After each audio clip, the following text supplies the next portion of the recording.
you fail to prepare, prepare to fail, but not on my watch. Let's crush this likely English question together. Either James or I dash to blame.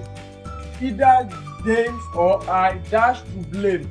A am, B is, C are, D B.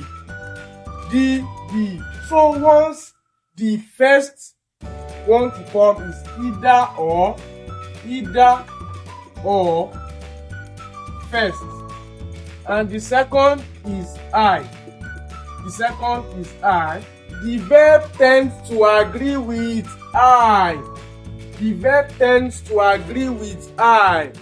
Once the first is either or and the second is I, the verb tends to agree with I.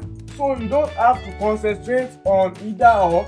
Once the I is coming second, you have to focus on only the I. So let's check the option that can fit well with I. Let's start from option D. I be. That's wrong. There's nothing like that. I are. There's nothing like that. I is. There is also wrong. I am is the correct answer. That's how you answer this kind of question. I am either James or I am to blame. That's the correct answer. If you find this helpful, like, share and subscribe. See you in the next one.